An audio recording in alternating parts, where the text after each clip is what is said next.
Hello and welcome. My name is Scott Winstead, president of FMI Consulting. I'm really excited to share my conversation with Mary Teichert with you. Mary is the president of Teichert, a fifth-generation industry-leading family business in the heavy civil construction and construction material space. Teichert was founded in 1887 and is the owner of the 8th California Contractor's License. Mary received both her undergraduate degree and her MBA from Harvard University. She is a former director of product strategy for one of Apple's divisions and a former management consultant with Bain & Company.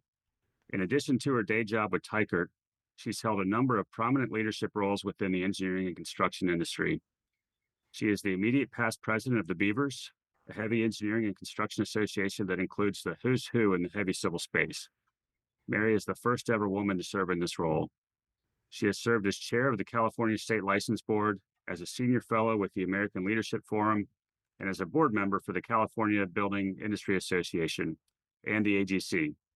In our conversation, we touched on a number of topics, but really zoom in on ways to attract and retain women in construction operations roles. Well, Mary, good morning. Thank you for being here and welcome to the show. Good morning. It's a privilege. Well, I'd love to just start off with just a quick thumbnail of Teichert. So Teichert was founded in 1887 by my great-great-grandfather, who was a foreman for the guy who invented expansion joints. So Adolf had been working for him as a foreman and then hung out his shingle when the state capitol was built in California. So decided he knew how to do this stuff and built the sidewalks around the state capitol.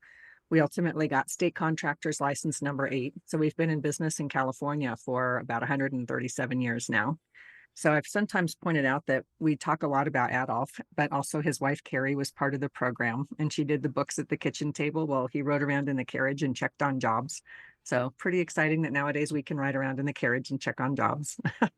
But Teichert has been in the infrastructure business ever since. And so we started with those sidewalks I was mentioning. We've always built the infrastructure that California needs. And so we went from there to building roads. We had state highway contract number 3, back when the state thought all we would have to do for these horseless carriages was to connect all the county seats. So we started building roads, and then went on when state started flooding, we started building levees. And then in the World War II, we started doing airfields. And then when the soldiers started coming home from war, we built subdivisions. So ever since about the 1950s, we've been heavily involved in subdivision infrastructure.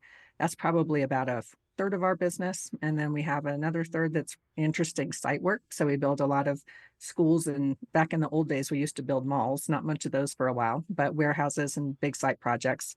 And then we also have a significant amount of public work we do. So we've always done those roads and streets and levees and dams and that kind of good stuff. We added materials in the 1930s. And so we also have 2 of the 10 largest sand and gravel plants in the country, about 22 rock plants. And so we do construction materials as well. And then around 2015, we started doing energy infrastructure. And so going back to the point of what does the state need, and increasingly, what do the Western U.S. states need? We do gas distribution as well as power distribution for electrical. So a lot of different kinds of energy and utility work at this point. So the common theme is infrastructure. And the company is about 3 times bigger than it was when I became chief operating officer in 2013. And we're doing more and more kinds of infrastructure because there's more and more to do.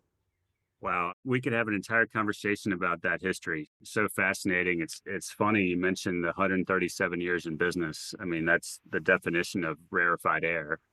And in one of our previous podcast episodes, we talked with the CEO that was in the process of transitioning from he founded the business to his second generation. And we talked about the concept of enduring organizations. And I think we've got a perfect example of what that looks like when you go 5 generations. There aren't many firms of any type that can say that. Well, it's interesting. We've actually been in the midst of, for the first time, documenting our sustainability program. And one of the things the consultant who's writing the report said is that there's only 2 companies they've talked to that are as top to bottom committed to all their values as we are. And she said the other one's over 100 years also. And it made me sort of think, I wonder to what degree the fact that we've changed the work we do a lot, but we've always had a very common value set of building trust and tradition, doing things right. That's lasted us a long time. And people that want to work that way want to work here. So it could be as simple as that or as complicated as that. My grandfather's direction in the 1950s was that we're going to operate within the law and if we can, make a profit. And it's funny because hopefully the law is table stakes nowadays, but in the 1950s, you think about, here's what we're going to do is do stuff right. So I think we've been fortunate to attract some fantastic people, which is the reason we've been here so long. You kind of touched on the question I wanted to go to is just the company's evolution and what is it I guess if there's a through line on how you would trace back all the success over the years, and it sounds like just the concept of core values and remaining consistent in those over time. So Teichert is a regional contractor, and one of the benefits is that we have a significant concentration of work in the Western US. And so most of our people sleep at home most nights. And we have the super strong value set of, as I mentioned, doing things right. So folks that want to build things, generate trust with their customers and their employees, and follow the traditions that we have, as well as come up with some continuous improvement on occasion, tend to also be people who like their families and they like sleeping at home most nights, and they may want to coach their kids' little league team, and they might want to go home and see their kid during the day. So our business lends itself to that and attracts the people that share our values. So I think it's kind of been synergistic over time that the values that we have has people that like to be in our region, and then we get to keep moving that way. So I think that's one of my centerpiece ideas at this point. I give my ancestors some credit for all of the strategic decisions, such as buying materials at good points in our history. So having significant presence in materials as well as construction, I think has helped us stay steady throughout all these years, because materials in California is a lot more concentrated of an industry than construction. Because unfortunately, sometimes in construction, we're competing with any Joe Potatoes who can get a license and a bond. But materials has, I think our most recent rock plant that we built from scratch took us 17 years to permit. So California is a non-trivial place to do aggregate production. So having both of those things going means that we have some portfolio that's always sustaining us. So I think some smart business decisions and some values that attract the people that we most appreciate, and then they stay here for their whole careers. We have all these people that have been here 20, 30, 40 years, kind of combines to make us stick around a while. So yeah, part of my job is don't screw up. That's easy to say, hard to do. I am curious, are the other seven contractors that had licenses 1 through 7, are they still around? Nope, we're the oldest active license in the state. And it's funny because they didn't start issuing licenses here until I think it was the late 1920s or early 1930s. We'd already been in business for almost 40 years when they started issuing licenses. So I sometimes wonder if my great grandfather had gotten up earlier. Could we have got license number one? Like, was he just eighth in line? But it's a significant thing. There's only about, I think there's 3 contractors with licenses lower than 100. So it's a pretty great honor to have been here this long. It's awesome. You talked about people and the value of having those folks be able to stay at home, see little kids, and go to baseball games and whatnot. Continuing on that theme as it relates to people, one of the things that's sort of been tortured over the last several years is just the industry's talent shortage. I mean, it's become a bit of a cliche to say that there is a talent shortage in the construction industry. We've started to call it just a characteristic of the industry because it's not a trend. I mean, you can go back, look at E&R and trade rag covers over the last 50 or 60 years, and it's always been a thing. So I'm curious about how you think about this from an industry perspective. Well, there are several dimensions to the talent shortage that we're focused on. One is that we're certainly faced with an aging workforce. And so if you look at sort of the number of workers that are over 55 in our industry and see that in the course of let's see, I think it's in the course of the last 10 years, it's about doubled. So over 55 used to be around 11.5%, and it's now almost 23%. So you look at, there's a lot of folks who have a lot of expertise who are getting closer to the end of their careers. So we need to find more people coming into it that have the willingness and ability and creativity to take their places. We have some significant issues with diversity. And so Teichert's not really unique in the fact that in California, we have an outstanding component of a Hispanic workforce, but we're super underrepresented on other demographics. And so there's a lot of communities that aren't selecting construction, and we want them to choose our industry and certainly choose our company. And then the one that I've spent a ton of time on because it almost seems like low-hanging fruit, and also because there's no one in a better position to do it than me, is that we also don't have a lot of women. So nationally, there's about 11% women in construction, and in operations, it's about 6%. So it's just, if you think about the fact that women represent about half the population, that's a big gap. And so there's a lot of people not choosing it. So when you look at why is that, and what are some ways that we can start attracting additional talent if we tap into some of these categories, part of it is making our company an attractive place to work. And part of it is trying to figure out how do we identify and demolish the barriers that are keeping people from wanting to choose it? Because it's pretty statistically significant how different those numbers are. I'd love to kind of go a little bit deeper on the concept of barriers, in your role, both inside the company as well as in the broader industry. What do you see as some of those common barriers that could be low-hanging fruit? One of the barriers is having women actually feel like they belong here. There's an observation someone made what a difference there is between feeling welcome and feeling like you belong. So, welcome would be that you're a guest in my house and you're welcome. And belonging would be you live here. So trying to have women feel like they belong is a big deal in this industry. And there's one of the centerpiece challenges is that there's some dimension of critical mass that is hard to come up with. And so if you're the only woman on a crew or you're the only woman on a team, then you pretty much all the time are inventing for yourself. How is it that I fit in here and what am I supposed to be doing? And if you're actually got some company or some models or some people to share your experiences with, it becomes a less isolated experience. So just the simple fact of how comfortable do you feel at work and does this feel like a place that you should be, I think has something to do with finding ways to have numbers come together. So at Teichert, I started a women in operations group about 10 years ago for the simple fact that I looked around and we didn't really have very many because I had started out feeling like I was raised thinking that women can do anything men can do. My dad was super encouraging that way. So I never had thought of it as my topic or my issue, but simply looking and saying, oh, there aren't any. And what are we going to do about that? And so I gathered up the women that we did have and asked them that same question is what are some things that we can do to overcome the issues that we have here? One of the centerpiece items was mentoring. And so the two things that we decided to spend time on were mentoring and outreach. The whole time we've been in existence as a group, we've kind of underlined that the main point is to do a good job of our day jobs. And so all of us have to be good at what we do for a living. And so, with that being the table stakes, if we have extra time, what do we want to spend it on? Highlighted that recruiting and mentoring were both worth our while. So, mentoring is interesting. I think there's sometimes been a feeling, maybe amongst people and certainly amongst generations in our industry, that like women can mentor each other and we can pull ourselves along by our own bootstraps. And I think there are outstanding women and we have to keep forming a community. But it's also true that fabulous men are a significant piece of our mentoring program. So we started one to sort of say, let's find people who can help you develop in your career. And many of those people are men, just because to point A, there's not as many women leaders, and we need to have leaders mentoring people that want to come along. So mentorship is one of the ones that I'm not going to say it's easy to do, but it's super important to do.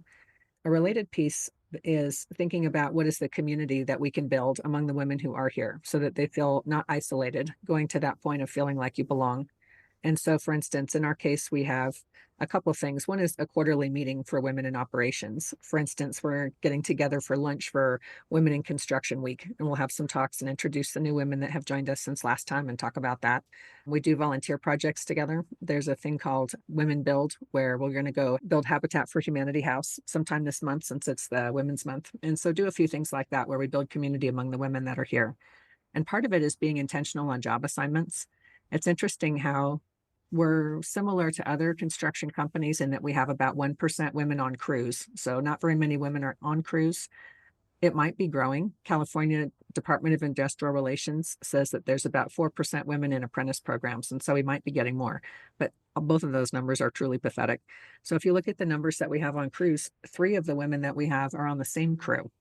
And that's pretty interesting. So it turns out there's 2 sisters and a cousin. And so they joined up partly because they felt comfortable. They're like, okay, this is an okay place. I can talk about the things that I'm seeing as challenges and share my experiences and feel like I'm going to be treated well. I like to say that there's more and more awareness, even in construction field operations, which isn't historically identical to like a retail or banking environment. There's more and more awareness of kind of treating women respectfully and all the things that that means. I think we've overcome all the basic hurdles, but there's still little things that are hard for people who aren't paying attention. But if you've got 3 women on a crew, that's probably not going to be a thing. And so trying to figure out how do we do staffing and assignments so that women have colleagues as well as resources to continue exploring their own experiences and figuring out what are the things that are going to be barriers for them and is it for everybody else or just for them is a deal. There was a woman early in my management career who had reached out for a mentor and she worked in a different part of the state. So I traveled down to meet her for breakfast and she was a project engineer and had wanted to talk about the fact that she felt like the foreman wasn't doing what she said or following her direction because of her gender. And I said, well, actually, it's probably because you're 22 and he thinks he knows more than you, and he probably does. And if you talk to the other men that are your same class, I bet they have the exact same experience. And it was just a relief for her because that's the thing is you don't know if your experiences are normal or not. So saying, no, that's actually normal for a brand new PE not to have total direction of the foreman, you might want to consider. So I think just being able to compare notes, going to your point on what's the low hanging fruit is important. And the other thing companies can do is to think about what are ways that we can create community and allow for things or that make women feel more comfortable being part of things. So I've done some allyship conversations both at work and in some industry settings to talk about all the little things that comprise that. So, for instance, literally making room at the table. So, if you've got a meeting and it doesn't have enough chairs, making sure the women actually have somewhere to sit. So, you don't walk into a room and find that you have to be standing or going to find your own seat. Or if you're standing in the hallway talking and there's a clump of people kind of opening the circle for a woman to join you. So, there's some little things like that, which are just basic physical gestures that indicate I'm expecting you and you're a normal part of this group. And that just it's really interesting how far that kind of thing goes to make women feel like they belong. There's asking opinions. And so it's one of those things where I hesitate to say that this is all about women because there's also factors like seniority and other topics, but there's a lot of women who don't necessarily speak up right away or maybe volunteer their opinions as readily as some of their male counterparts.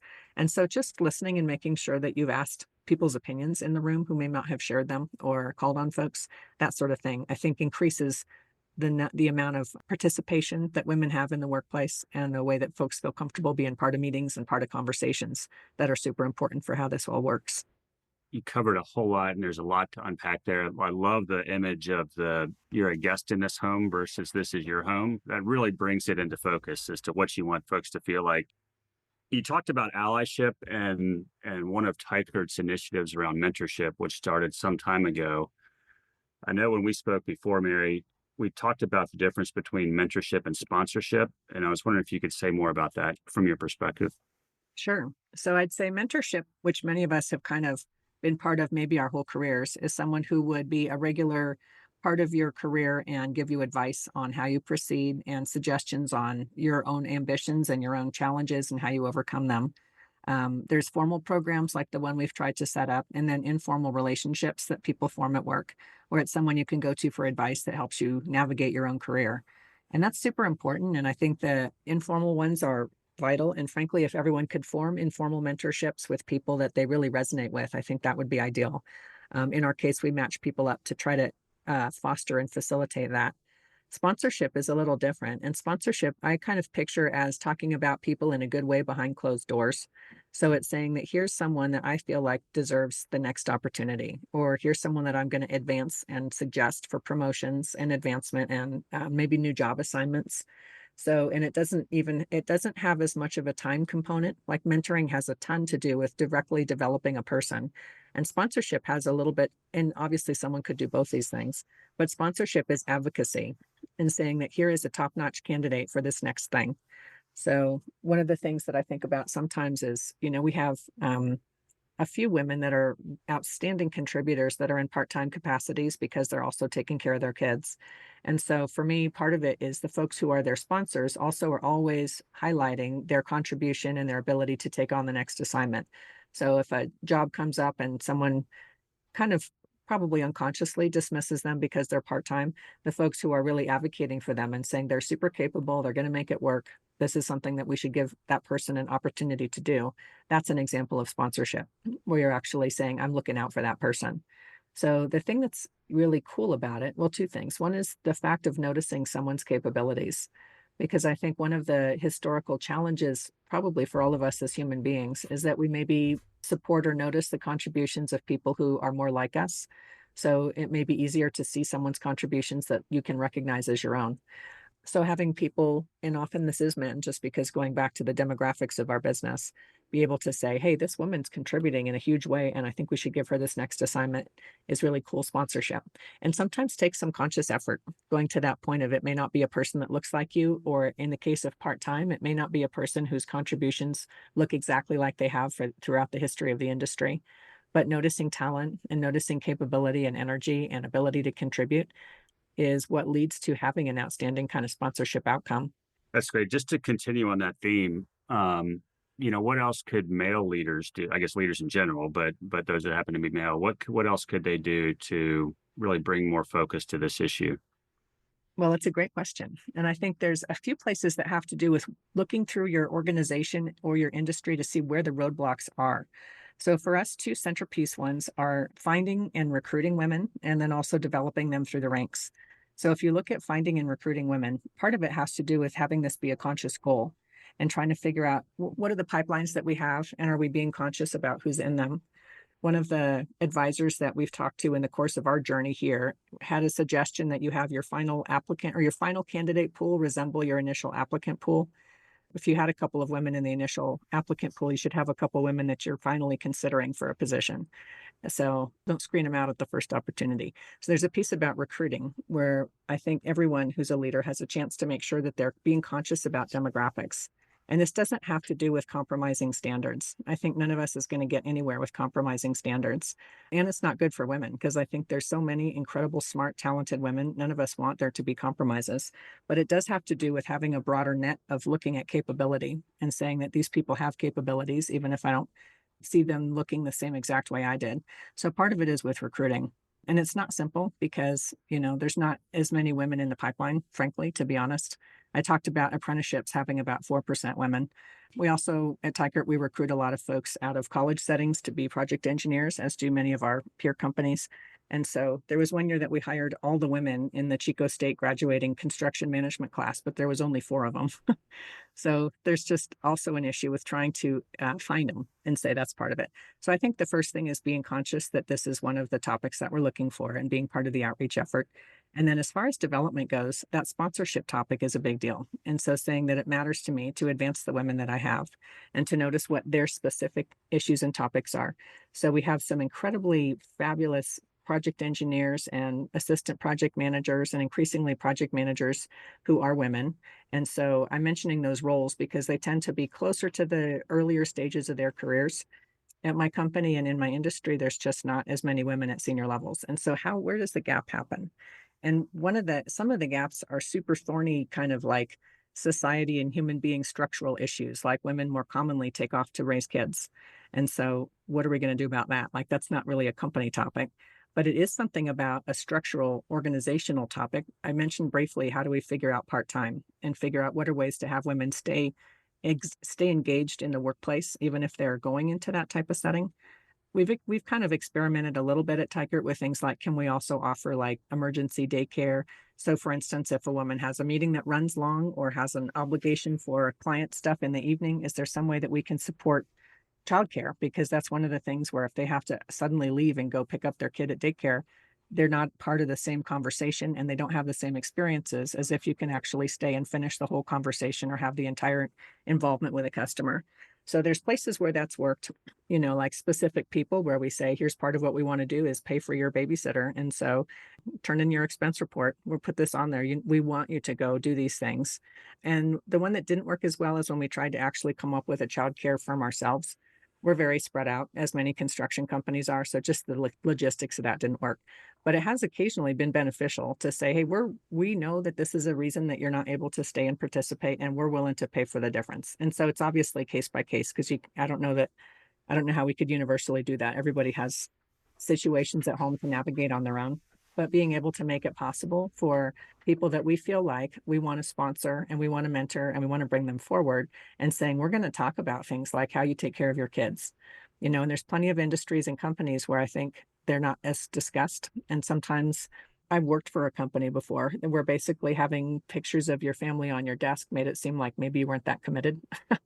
So having the sense that actually we do care about what's going on with your family and your personal life, and we're going to do our best to make that possible, I think is half the battle, because having women not feel like they're on their own and they're supposed to figure this out by themselves, I think has been a really great message when we've communicated that.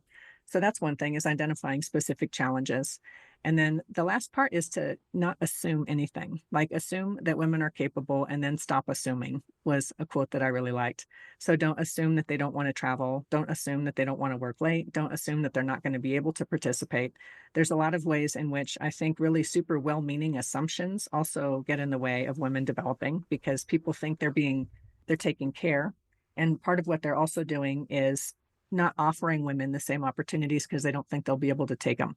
So one of the things that I sometimes like to highlight is that's not really a reason why women don't advance is because they don't want to travel or they don't want to get dirty or they don't want to mess up their hair with a hard hat. Like those aren't real things. So I'm sure there's women like that. And there's probably men like that. Like some people don't want to travel and get dirty or get up early. But assuming that that's the case with women is just not correct. And so saying the women that we want love that stuff. You know, the women that we want all the same things as the men that we want, which is to really be part of the business that we have and to make the trade-offs that are required that we all make because we think the work is exciting. I'm curious, Mary, what haven't we talked about as relates to this issue that would help bring more focus to it? I'd say there's a couple of basic messages that I keep always thinking that I want men to also think. One is that it's to all of our benefit to have more women be here. And the centerpiece reason for that is that there's a lot of talented women and we all love talent. I've often quoted Warren Buffett, who said that part of the reason for his success is he only had to compete with half the population. And so, thinking about how powerful our industry would be if the whole population wanted to be here, that's a significant talent pool that we all need talent and we all need fabulous people. We talked at the beginning about the workforce shortage and about the aging workforce.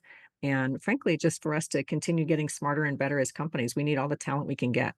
So thinking of it as a women's issue is a little bit short-sighted and self-limiting. And so I continue to think that part of it is thinking of it as an industry issue that we're missing out on talent and how are we going to go after it. I think also reframes that topic. You know, I've been on boards or on settings before where if I'm the only woman, people ask me, what are we going to do to get more women here? And I've commonly said, you know, all of us know women. You all know women. What do you think? What do you think? Who should we be asking to join this organization? So thinking of it as a company issue or an industry issue instead of a women's issue, I think is critical. And it's not even hard to do. Even if you're not so inclined from a philosophy standpoint, you can just look at the numbers and see that there's a bunch of talent we're not tapping into. So a centerpiece item is it's everybody's topic. A second topic is to make sure that we're feeling like women have a seat at the table and that they're part of the team. And from there, just continuing to have women do an excellent job, give people performance reviews, help them really get developmental feedback, understand what are the things that they need to be doing better. Because that's the other side too, is that good women, we don't want people to pull any punches either. I always want to know what do I need to work on? Just the same way as I think my excellent male colleagues always want to know what do they need to work on so that we can get better and continue advancing our careers and our ability to contribute. So all those things like treat women the same way you would treat amazingly contributing men, I think is really a key and I think an opportunity in a lot of places. You know, it's as you talk about Warren Buffett, I first thing that came to mind was his business partner Charlie Munger was always famous for mental models, and he talked a lot about the power of inversion. So if you think about the problem in reverse, usually you'll get farther. The punchline he always used is, you know, I want to know where I'm going to die, so I never go there. Or if you want to be more innovative as a company, just stop doing all the things that stifle innovation. Don't necessarily come up with a 27-point plan on how to become more innovative. And so if you apply that same philosophy to this issue, there's lots of new initiatives that companies could take up to increase diversity, to attract more women to operations roles. But a good bit of it could just be as simple as what are the things you're doing today that basically cause that to not happen? So, some of the things that men who are interested in this topic can really do, tactically speaking, is to take women with you. And so, having a chance to go visit job sites or to go to customer meetings or to visit vendors or check out our mobile equipment, things that are outside and really in the nuts and bolts of what we do are great opportunities for anyone. And so, grabbing a woman that you think might actually be able to continue to develop and just taking her with you as a shadow, I think is super important and key. It also helps women start thinking about things they might want to do. It was beneficial to me earlier in my career when people would even just take me to capital planning meetings and say, hey, we have a thing today. We're going to decide what we want to add to the fleet. You want to come? And it doesn't like I have a role. It's more of a fly on the wall question. But exposing women to all the things that go on in our industry is an opportunity that men can do who have that chance. One thing is to ask women what the experience is like for them. So I've had some super lovely conversations with men in the course of my career just because they were also open and straightforward about they weren't really sure how to work with women. One of my roles along the way was aggregate sales, where I was selling rock to construction customers. And one of my customers, after I'd been working with him for a month or two, finally just opened up and said, I really don't know how to work with you. And really, when my old salesperson gave me a price increase, I could just give him a noogie and flip him off. And I figured I can't feel like I can't do those things with you. And I don't really know how to treat you. So just being able to have an open and direct conversation about the elephant in the room that I don't know how to work with you was great for me because there's a super high level of trust that goes with vulnerability and saying that I don't really know what I'm supposed to do right now, but I'm interested in being better at it. That's a great conversation. And so, men asking the women that you respect and have some interest in developing what it's like for them and what is it that you can do that will make this more comfortable for them, I think is super important. And then finally, there's just don't be afraid to make mistakes. So I talked about assumptions and how trying to not assume that women are not going to want to travel or not going to want to get dirty.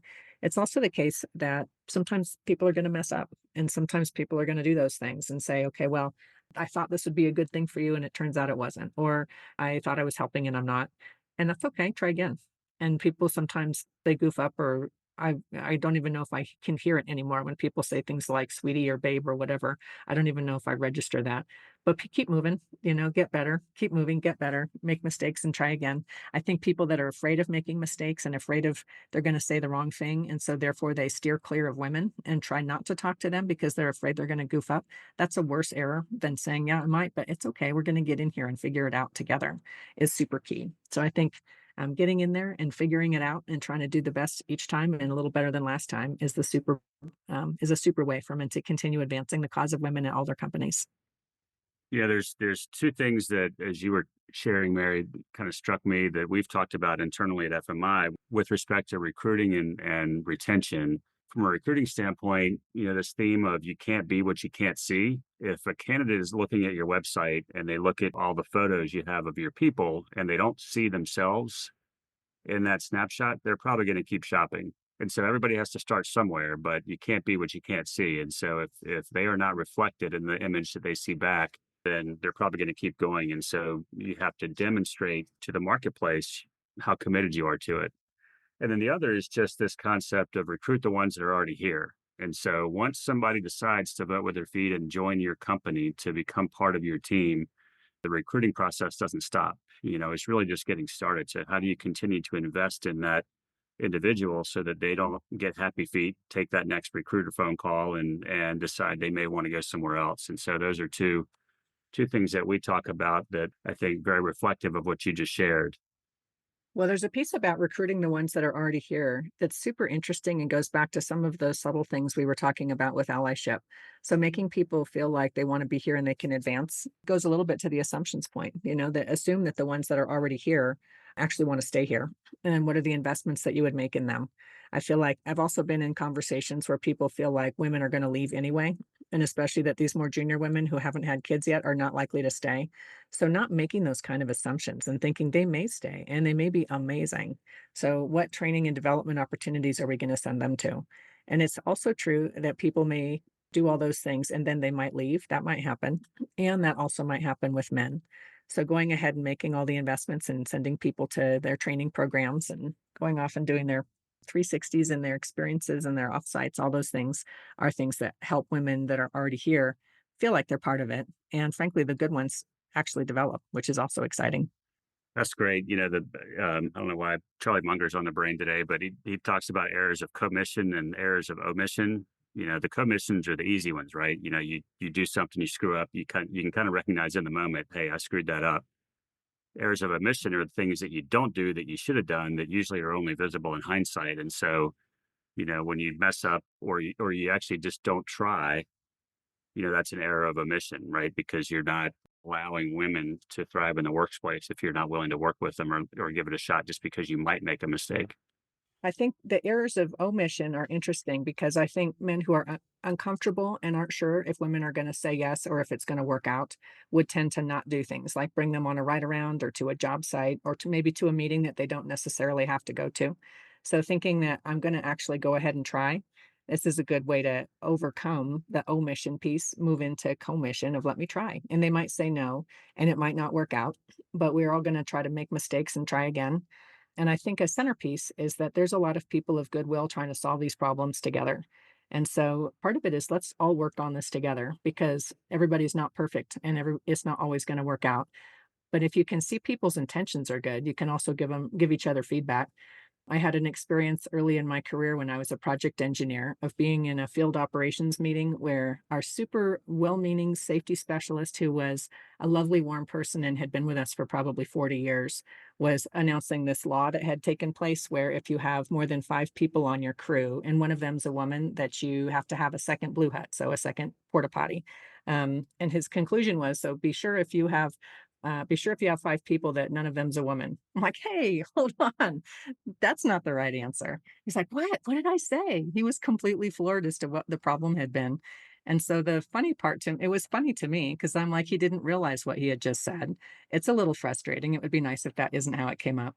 But the great part was that we're both people of goodwill and we're going to sit down and like hammer it through. And he could come to realize, I see what I said and that's not my intention. And let me try this again. And I could sort of realize where he was coming from, which is that he has a huge heart and he's trying to be a problem solver and not realizing in that moment, here's the impact of what you just said.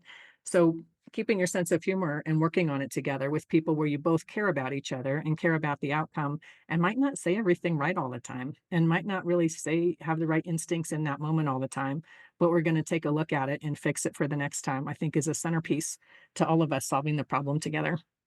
So I personally feel as though one of the ways that I have made my career and how it's worked out is by essentially that I love what I do. I really enjoy my colleagues and I figure it out when there's a lot of stuff where I'm the only woman. And so it doesn't bother me and I'm not kind of carrying a torch. But it's also true that someday we need to have this be a workplace where you don't really have to have a super great backbone and thick skin to do it. Like what was it like being the only woman on hunting trips or the only woman on golf trips or the only woman that's, going to this offsite or whatever. Like it's something where I just kind of shake it off and keep moving because again, the point is these awesome people in the work that I'm doing, but it's not always super comfortable, what it's I sometimes talk about how I remember this moment of realizing that what I wear is what women wear. And so I'm going to quit fussing about the fact that I don't want to wear Carhartts and the stuff the guys are wearing isn't really my thing. Okay, so I'm going to wear something else. And then that's what women are wearing because I'm the only one. And it's not ideal, but it's sort of one of those for me, to your point on mental models, I'm going to have to go ahead and not worry about these things.